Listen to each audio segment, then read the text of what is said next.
Patricio del Corro, del Frente de Izquierda. Hola, Patricio, ¿cómo te va? Corro. ¿Y qué tiene menos votos que Macri? Que vos hablabas de los partidos, para mí lo que está haciendo Macri es un partido de despedida. Está haciendo una serie de actings. Y ustedes entonces no se que, presenten tampoco. ¿Por qué partido están haciendo? La realidad es que la elección ya está definida. O sea, Macri no va a ser el próximo presidente, Vidal no va a ser la próxima gobernadora. Y entonces, ¿por qué hay que abrir esta discusión? Porque queda la discusión de qué pasa. Queda el ajuste, qué pasa, queda el FMI. Y entonces, ¿cuál va a ser el plan del próximo gobierno frente a esta situación? Y es lo que me parece que hay que empezar a charlar, porque mientras pasa toda esta transición, o como quieran llamarla... Larguísima la transición, ¿eh? Larguísima. Toda la inflación que va a haber de 10% en estos 2 meses. ¿Qué pasa con nuestros salarios? ¿Qué pasa con las jubilaciones? ¿Qué pasa con los presupuestos de educación, de salud? Todo eso sigue bajando, y mientras eso no se dice y no se discute qué plan se va a hacer, bueno, los sojeros siguen ganando con el dólar a 60, los bancos ganaron un 130% más que el año pasado. Entonces esto es lo que el Frente de Izquierda estamos diciendo. Frente a la situación que se viene, que queda el FMI, que queda el ajuste, una izquierda fuerte en el Congreso y fuerte también a nivel nacional, va a ser clave. Lo que pasa es interesante lo que dice Moreno porque plantea los problemas que se vienen. O sea, es verdad, sin un Duhalde y sin un Rodríguez A, no existía un Kirchner. Pero ¿cuál fue ese? ¿Qué fue lo que pasó ahí? En primer lugar, hubo una devaluación terrible que le quitó el 30% del salario a todo el mundo. Ahora la devaluación a 60 pesos ya quitó una gran parte del salario, pero es verdad que no es lo suficiente, no es todo lo que están pidiendo, no es todo el ajuste que están pidiendo las empresas para volver a decir que hay competitividad de la industria. Y en segundo lugar está el problema de la deuda. O sea, Argentina no puede pagar 40.000 millones de dólares más todos los años de deuda. Es inviable. Entonces acá hay una discusión que en el país, el otro día había una compañera de Villa Crespo, una docente, que me planteaba algo que me parece que es interesante. Decía, bueno, se escuchan en todos los debates políticos, no se puede dejar de pagar al FMI. ¿Y sí se puede tener a los jubilados cobrando 11.000 pesos? ¿Y sí se puede pagar esa deuda sin ni siquiera plantear investigarla? O sea, la Argentina pagó la deuda de la dictadura, donde había deuda estatizada, empezando por la del grupo Macri. O sea, Macri, que habla de el republicanismo, etcétera, su empresa en la dictadura le pasó las deudas al Estado y las pagamos todos. Ahora esta deuda con el FMI no pasó ni por el Congreso. O sea, no cumplió ni los más mínimos requisitos democráticos o alguna suerte de puesta en escena de que había alguna democracia. Toda esa deuda que dio el FMI, ¿a dónde fue? No vimos una escuela, no vimos una nueva salita, no vimos una autopista, no vimos nada, ni un bache taparon con lo que prestó el FMI. ¿Qué pasó con esa deuda? Se la fugaron. Y entonces ahora todos la tenemos que pagar. ¿Cómo? Dicen, y bueno, hay que ajustarse. ¿Y quién se va a ajustar? No hay que más se nada, ajusten los banqueros. no hay más nada que ayer, claro, pero que se ajusten los banqueros, que se ajusten los terratenientes, que se ajusten los grandes empresarios que ganaron con la devaluación, que se ajusten las telefónicas, que se ajusten Midlin y Caputo, que son los que ganaron fortunas con los tarifazos. El Frente Izquierda, ¿qué dice? Acá no hay que hacer una como, bueno, ahora la deuda la tenemos que pagar todos. No, alguien ganó con la deuda, hizo un negocio, el pueblo trabajador no se benefició con eso, y el pueblo trabajador tiene que decir, no señores, esa deuda no es nuestra, nosotros no la vamos a reconocer, lo que implicaría también... Sí, el tema que la tomamos, el problema de esta deuda, Diego, quiero creer yo, ni por que el la toma el Congreso. país, entonces... Pero ni por el Congreso pasó. Entonces, ¿quién? Vos pero mañana... para los organismos internacionales, la deuda la toma la Pero Argentina, son Caputo una... y Midlin, ¿no? Claro, pero la deuda la tomó Lamentablemente. Macri de la noche a la mañana, porque había 2 meses antes habían dicho que con el FMI no tenían nada que ver. No pasó un por el día Congreso. hubo una tensión internacional, tomaron la deuda, no pasó por el Congreso, nadie la revisó. Después todo lo que fueron los acuerdos con el FMI se rompieron todos. O sea que es la deuda, una deuda truchísima. No, y esto es lo que te quería plantear. Hay muchos países que tienen esta situación, que están con problemas con la deuda. Entonces, si Argentina tomara una decisión soberana de decir no vamos a pagar con el hambre de nuestro pueblo, no vamos a reconocer esta deuda ilegítima, primero van a estar los jubilados, las escuelas, la salud, y después tenemos que empezar a ver el resto de las deudas que tenemos, eso sería un ejemplo para todo el mundo, que hoy está muy convulsionado porque Trump, Bolsonaro, lo que pasa en Europa, todas esas situaciones muestran que un mundo convulsionado, nosotros no podemos esperar que se venga de afuera y copiar y hacernos amigos de Trump y que con eso vamos a zafar, como decía Macri, o hacer un no análisis de lo que está pasando. Argentina puede ser un país que empiece a decir: señores, frente a estas políticas imperialistas de saqueo de los países dependientes, semicoloniales, hay una alternativa. O la deuda la pagan los oligarcas, o la deuda la pagás vos con tu trabajo. No hay alternativa. Ahora, la otra es no pagar. Bueno, muy bien, pero si no pagás, me tiene que explicar que no quiere el modo de producción capitalista ni la propiedad privada. Entonces, hay que cambiar el paradigma. Muy bien, me empieza a explicar eso, porque si no son consignas, me empieza a explicar eso, me plantea el proceso revolucionario marxista, leninista, troquista, que vos quieras llamarlo, y a partir de ahí la gente elige. Porque si no, la discusión es muy pobre. Es decir, no, yo no le voy a pagar al fondo porque quiero que los jubilados ganen más, pero no me dice que en realidad también quiere socializar los medios de producción y cambiar el sistema capitalista. Entonces el debate queda incompleto. Me parece muy bien, Guillermo, el debate. Ahora te contesto. Yo te digo a vos muy simple. Si no la pagan los oligarcas, la pagás vos con tu trabajo en este canal. No hay alternativa. Técnicamente sería muy divertido decir: no, mirá, en realidad la magia que va buscando, vos decís las 1000 familias, pero tenés que, o sea, me parece que tenés que buscar las 1000, cuánto pone cada uno. No es tan fácil. También es cierto una arista intermedia. No complejices lo que no es necesario. Es más fácil de lo que parece. Que la oligarquía Lo que pasa pague la deuda es lo más fácil que hay. ¿Cómo le instrumentás, Guillermo, eso? Obviamente después... No, pero es que no me meto con el derecho de propiedad. Hay un problema con lo que dice Guillermo, porque es una discusión falsa. A mí me parece muy bien, se plantea el debate, y yo tengo acuerdo, son las posiciones que están en juego. En primer lugar, que pague con el campo. Yo estaríamos a favor de ir a discutir alguna medida de mayores impuestos a los sectores que son de los más concentrados de la economía nacional, pero Argentina tiene que pagar 40.000 millones de dólares todos los años de deuda y las exportaciones son 13.000. O sea que es mentira que con eso solamente alcanzaría. Lo que queda del balance comercial favorable sería así. Entonces, salvo que estuvieras discutiendo una discusión de que nosotros estamos a favor de empezar a discutir la gran concentración de tierra de los 4.000 grandes terratenientes, que son las familias dueñas de todo el país, que son las que siguieron ganando, porque con el dólar a 60 gana gente, ganan los ojeros, no es que no gana nadie. Y nosotros claramente decimos, hay distintas posiciones, y me parece muy sano que lo plantees vos, porque no se plantea en el debate electoral. Estamos en una crisis brutal de deuda, ¿no? Sí. Y el debate electoral, ¿quién plantea el tema de la deuda? Bueno, yo creo que el Frente Izquierda es el único que está diciendo seriamente qué va a hacer, porque Alberto va y viene. No puedo contestar porque es un planteo que se hace mucho. ¿Cómo sería? Ahí del PRO, digamos, decía algo que para mí muestra la mentira, ¿no? Cómo se manipula la información. Porque decía, bueno, no hay más plata, hay que recortar. Sí. Pero le bajaron los impuestos a las mineras, le bajaron los impuestos a los ojeros, le dan subsidios en dólares a las petroleras, le dan subsidios en dólares a las grandes multinacionales. Entonces no es que se puede recortar. Le bajaron los impuestos a los grandes empresarios, a los terratenientes, a los que ganan siempre. Obviamente, nosotros cuando planteamos el no pago de la deuda, nosotros no es que no creemos en el capitalismo. Yo vivo en el capitalismo. Lo que no creo es que sea un sistema que esté funcionando bien. Te vio Moreno, cuando dijiste que claro, lo que no creo es que sea un sistema que esté funcionando bien. Quizás para Guillermo, un sistema donde 8 personas en el mundo tienen la mitad de la riqueza que todo el resto de la humanidad, o sea que hay una concentración brutal de la riqueza y se va ahí, eso es un sistema justo. Yo creo que dos programas más y lo afilio. Al revés me parece, porque vos decís que vas a votar al Frente de Todos, pero tenés más acuerdo con la política que está planteando el Frente de Izquierda. Entonces, que me dice que cree en el capitalismo es extraordinario. Y yo creo que existe el capitalismo, porque no soy religioso. Esa es la diferencia con las cuestiones que plantea, que plantea Moreno, que las cosas se van a solucionar por una cuestión religiosa. Pero déjame que te diga esto.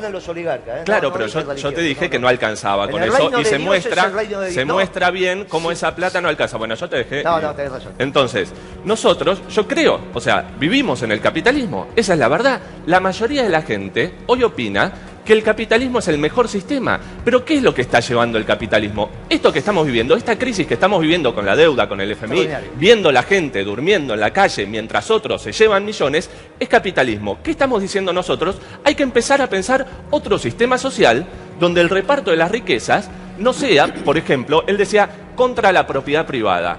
Nosotros no estamos a favor de que toda la gente tenga una casa, por ejemplo, cosa que el capitalismo no garantiza. De lo que estamos en contra es de que, por ejemplo, las grandes empresas de servicios públicos sean de alguien privado. Entonces, que una madre, cuando llega a su casa, después de laburar 12 horas, va a darle de comer a sus chicos y tiene que prender la llave del gas, está siendo multimillonario a Midland. Con el gas que es de Argentina, que sale con trabajo argentino y que el gobierno, que dice que no hay recursos para otra cosa, se lo lleva. Hay mucha coincidencia acá. Si nosotros, por ejemplo, decimos, ¿cómo nos relacionaríamos con el mundo? Bueno, habría que nacionalizar el sistema bancario. Hoy los bancos son los que están fugando la plata, o sea, hay un gran problema de fuga de capitales, ese es el otro gran problema de la plata. Habría que nacionalizar los bancos, eso se podría hacer con un decreto rápidamente, incluso el banco mejoraría. Es una empresa privada, ¿por qué nacionalizarlo? Porque por ahí, por ejemplo, los bancos como el HSBC y todos, hay bancas estatales y bancas privadas. Te explico por qué. Porque son los que permiten que se fugue todo el dinero hoy y son los que ganaron el año pasado un 130% más, mientras los salarios van a la baja. Entonces, nosotros decimos, si están haciendo todos esos negocios con las LELIC, con las LEVAC, etcétera, toda esa plata de inversión, ¿no se podría desde un gobierno de trabajadores plantear, vamos a hacer este sistema productivo, estas inversiones en energía, en salud, en transporte, con la plata de los capitales que hay en Argentina? Sí. Segundo punto, tendríamos que nacionalizar el comercio exterior. Entonces, toda la plata, o todo lo que entra y sale hoy del país con el ingreso de la soja, etcétera, lo controlaría el gobierno, lo cual, lo último que te digo, garantizaría que, por ejemplo, cuando hay una devaluación, los laburantes no paguemos más caros el pan, entonces se podría manejar el precio de la harina, de la carne, de las cosas que comemos nosotros, y a las economías regionales, o sea, a los pequeños productores, los salvaría cuando tienen esas crisis porque no les alcanza para seguir subsistiendo, que es lo que está pasando. Promocionando la fórmula Moreno y los grandes medios de producción, no, porque si no nos llevas a una discusión. No me escuchaste. Sí, yo te escucho, pero vos estás planteando discusiones que nosotros no es la que planteamos. La gran discusión entre nosotros los peronistas y los marxistas, los corro a ustedes, los marxistas. No, yo soy marxista. Histórica fue sobre el rol de la propiedad. De los grandes medios de producción. Sí, no es cierto. Y bueno, sí, es cierto. Entonces no sabés de marxismo.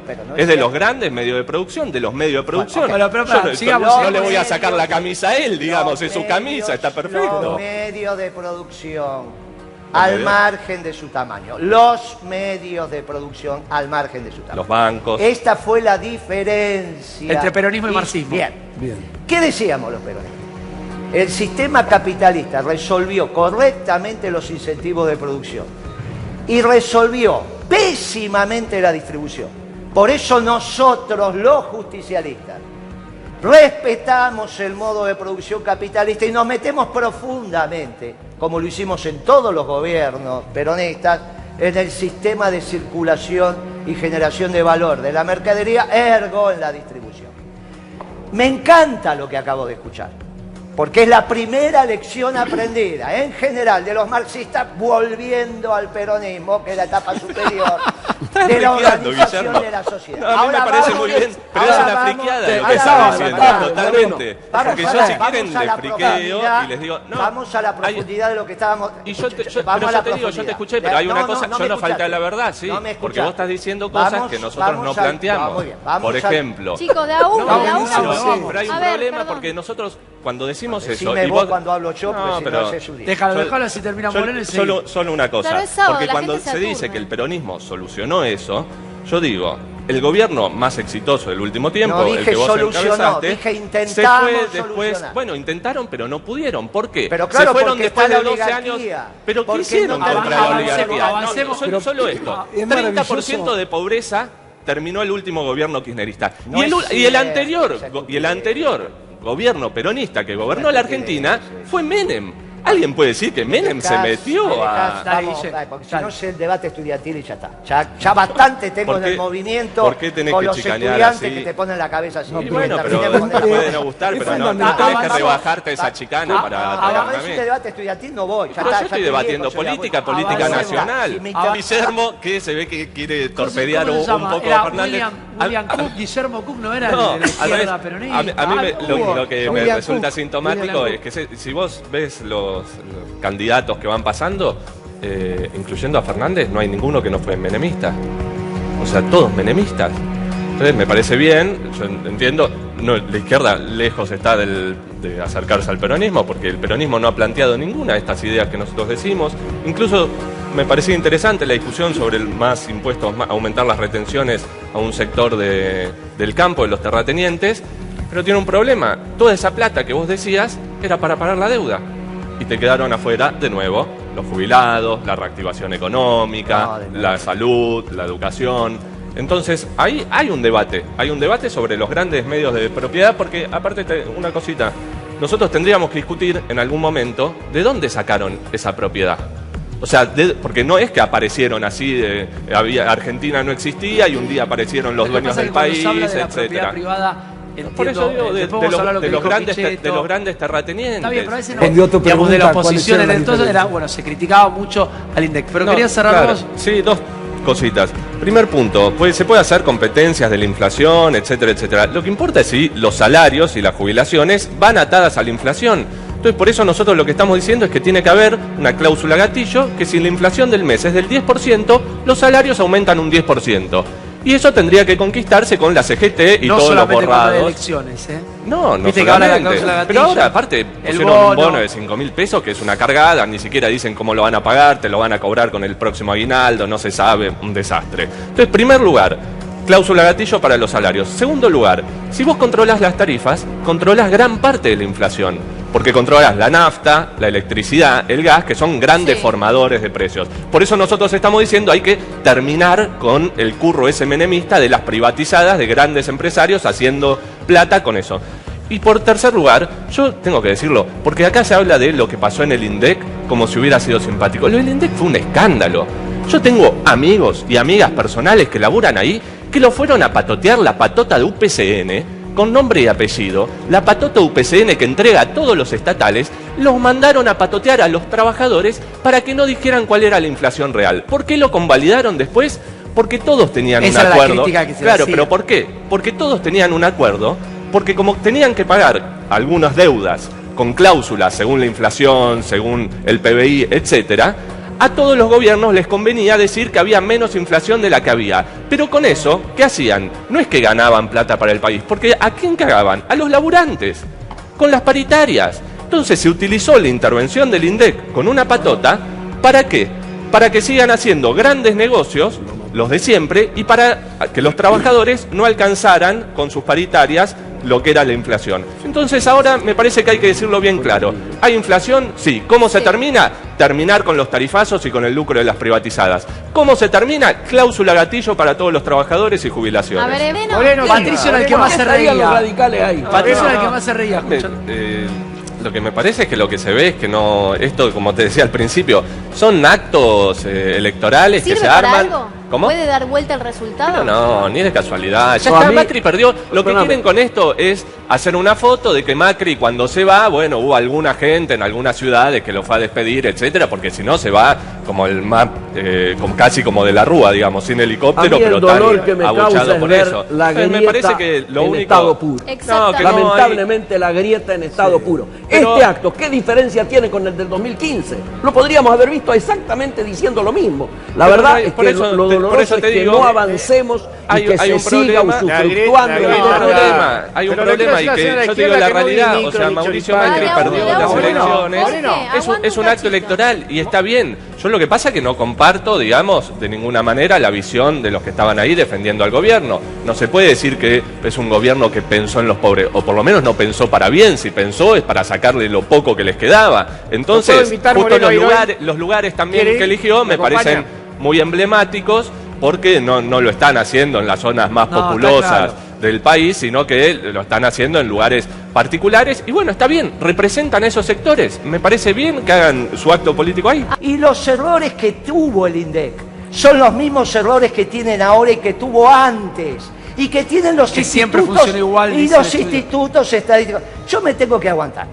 Que él diga la patota de UPCN, pero resulta que la patota de UPCN tenía 1.500 trabajadores, de los cuales tenía afiliados 1.200, y 80 eran de ATE. Pero es mentira, 80 eran de ATE. Es un mentiroso total. Los 80 de ATE te dicen... Tanto te enojas, Guillermo, ¿sabes por qué te enojas tanto? Porque la población te recuerda, por ser el tipo que le mentía sobre la inflación. Entonces, ahora vos te exacerbás y haces de todo el programa una defensa de tu trayectoria del INDEC. Estás haciendo toda una defensa hace 10 minutos de lo que fue tu intervención en el INDEC. Que se recuerda porque no se sabían los números de la inflación. Por Clarín. Por Clarín, ¿qué tenemos que ver nosotros con Clarín? Los que le entregaron la confusión a Clarín fueron ustedes. Déjalo hacia Patricio, si no, hay una discusión que es clara. Se multiplicó la inflación, se multiplicó. ¿Aumentó la pobreza? Aumentó. ¿Por qué se esconden los números? Porque no son los datos que damos de izquierda. La CTA, que era oficialista en su momento, hablaba de arriba de un 25% de pobreza, no midiendo por ingresos, por eso hay una discusión sobre cómo se mide, pero la CTA, que era oficialista, o sea, los sindicatos cercanos al gobierno anterior decían que estaba arriba del 25%. ¿Y esto a qué conclusión nos tiene que llevar? Porque todo se va hilando en el programa, que hay mucho debate y está bueno. Hubo 12 años de crecimiento. Había precios de la soja récord. Había un gobierno que, supuestamente, desde el punto de vista de muchos, había sido el mejor gobierno de toda la historia. Y aún así, tenías un 25% de pobreza, mientras, como decía Guillermo antes, los oligarcas ganaban como nunca. Y como dijo Cristina. Entonces, ese es el debate que hay. Ese es el debate que hay. Nosotros decimos, la pobreza aumentó, es indiscutible. Ahora decir, ahora es mucho más, no borra las cosas que se hacían en el INDEC. Y a mí me pareció muy grave. Yo digo, a mí me parece muy grave. Yo no interrumpí a ninguno, Guillermo, porque me parece muy grave. Vos hablás 40 minutos en defensa tuya, me parece muy bien. Porque vos tenés muchas cosas, como muy bien decía ella, hay muchas cosas por las que es preferible que la gente no te recuerde. Pero yo tengo amigos. También dijo que hay cosas que vale la pena recordar. Amigas y amigas, ¿entendés? Porque parece que si no las cosas no pasan. A mí me choca cuando en la política se discute y parece que las cosas no pasan. Yo cenaba con amigos que laburan en el INDEC y nos decía, iba la patota y los amenazaba con cagarlos a palos si daban los índices de inflación. Y eso los mandaba a él. Entonces acá no se puede hacer un debate como si no pasó nada. Esas cosas pasaron. No, es absolutamente mentira. Mirá, eso está demostrado en sede judicial. ¿Cómo demostrado? Todo lo que ellos dicen que con nombre y apellido lo citaron los jueces. Y los jueces dijeron que eso eran solo versiones periodísticas. No hubo patota en el INDEC, pero ahora voy a contestarlo. Cualquier persona ahora, trabajadores del INDEC, podrían tuitear ahora y mostrar que es así. Déjame hablar. Eso ya fue pero vos estás diciendo cualquier cosa. Judicial. Están los expedientes porque fui denunciado. Lo que él dice está en sede judicial y el juez le tomó testimonio y dijo que no pasó eso. Pero si él lo quiere seguir diciendo que no había videos, había de todo. Bueno, no pasa nada. La única verdad es la realidad, Guillermo.